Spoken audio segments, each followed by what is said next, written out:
Alright, in homework 4 question 1 we're given some inequalities here, a system of inequalities in standard form, and we're asked to graph the solution set, so the region. So the first thing we want to do is to graph the axes, and that's an important skill, so we make sure that we put that somewhere in the middle, since we don't know exactly what this looks like. Make sure we put the arrows and the x's and the y's in the correct position, and it's usually a good thing to put in the origin as a marking as well.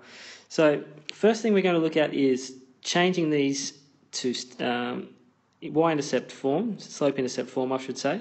So across here, if we add y to both sides, we'd have 5x and subtract 10, minus 10, less than or equal to y.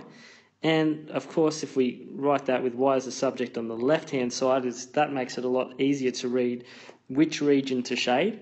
So this will reverse the direction of the inequality. Y equals 5x minus 10. Okay, so that's just exactly the same expression.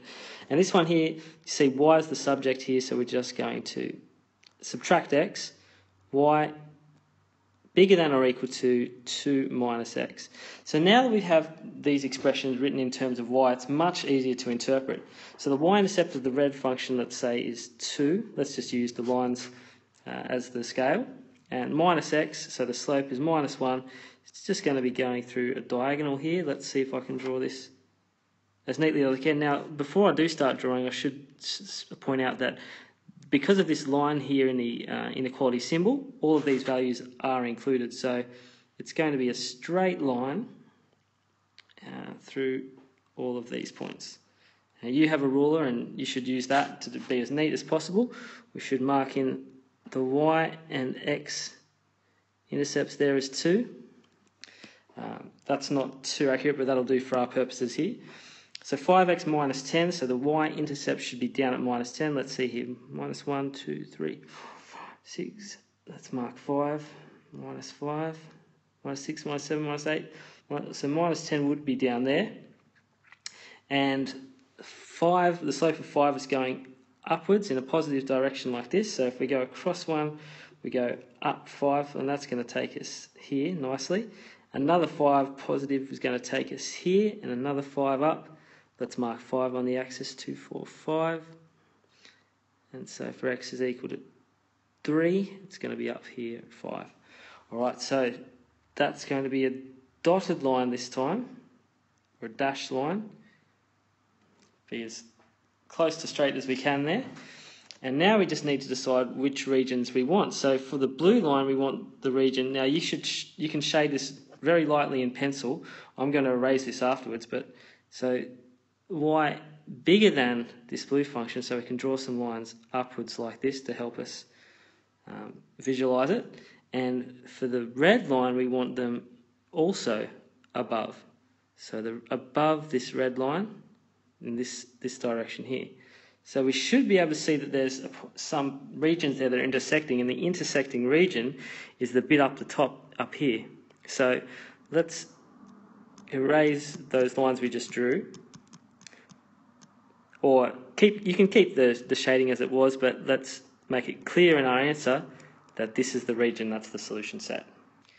Okay, so that's the main idea. Let's try it again here in part B. So we've got two different equations here. Let's rearrange this for y. So we've got a coefficient of 4 which we'd like to remove, so let's divide everything by 4. So we get 3/4 of x minus y bigger than divided by 4 gives us 3. And so simplifying this, we'd have y as the subject. Let's do this one step at a time. So we have 3/4 of x, let's keep that on the left for now, and add y and subtract 3. So keep the direction of the inequality the same, and now we can rewrite this as y is less than or equal to 3/4 x minus 3. Great, and so now across here we can see the same idea. We want to divide by 4 to get y as the subject. So 3/4 minus 4, dividing by 4 just gives us y. Bigger than dividing by 4 gives us 6. And let's do this all in one step this time. So y is less than, we can say, 3/4 of x minus 6. Beautiful. So again, we should draw in our axes as close along the line there as we can. So it's important that we use these lines, not the spaces in between, like we might do for mapping in geography or something like this. Alright, so here we've got our axes, and I've just left off the x's here for the slope here, so that's just a small mistake we've corrected. So we've got now let's do the blue line here first. That's a solid line. So we want -3 on the y-axis, and a slope of 3/4 means that if we have a rise of 3, we should go across 4. So a rise 3 across 4, and that pattern should continue in both directions. So down 3 across 4, down 3 across 4. So, all right, so because we've got this inequality here, the values are included, so we should draw a solid line for this here.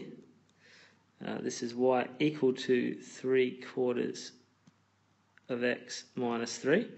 And let's draw the red line here. So down at -6 is the y-intercept this time. So down here at -6, should also put in -3. The same slope, in fact. So we can follow these just 3 down, I guess. 3 down from each of these points that we have already done. And this time we're going to do a dotted line, or a dash you could do as well. This gives the same meaning. Okay, so this is y equals 3/4 of x minus 6. So now we want to do the shading here, so let's do this very lightly in pencil. This is y values underneath here, and we want the y values bigger than the blue function. And actually in this case it works out quite well.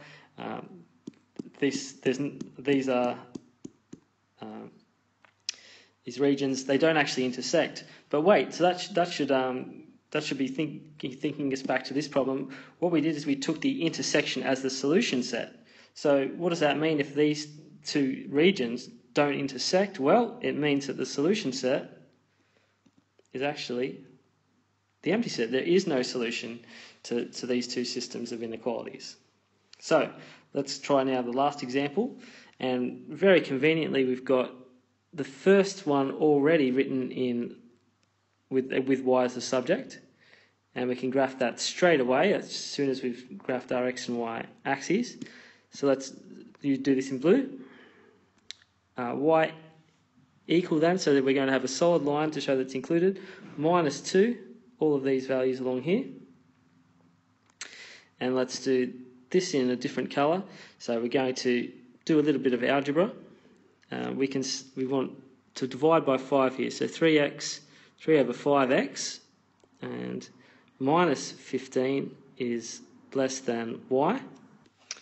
Sorry, I forgot to divide that constant term by 5, so that should be -3. My apologies. So then here we have y then reversing that inequality, bigger than, what do we got? 3 over 5x minus 3. So -3 will be our y-intercept down here. The slope, we should go across rise of 3 and across 5. 1, 2, 3, 4, 5. There's 5 here. We have -3 and -2 there. And that pattern continues. So across 5, 1, 2, 3, 4, 5, up 3, and back in the other direction, down 3, across 1, 2, 3, 4, 5. All right, and this time these values are not included, so we should just draw a rough dotted line to show that. All right, so for the intersection now, let's shade the region. So we should be getting good at this already. Underneath the blue line, so again, just lightly in pencil, all of this region here, and above here of the red line. So we should be seeing some intersection points, and the intersection points are in this region down here. So there we've graphed our solution set. So all the way up to this intersection point here, and all of these ordered pairs are a solution to the system of inequalities. And if we wanted to make this answer even better, we could even find out what this point of intersection was. How can we do that? Well, we've got the y as the subject, so this equation here, 3x over 5, 3 over 5x minus 3 would have to be equal to minus 2. So let's just do this for fun. 3 over 5x, we'd have to add 3, multiply by 5, and x would be 5 over 3. So here, 5 over 3, and yeah, everything to the left of that.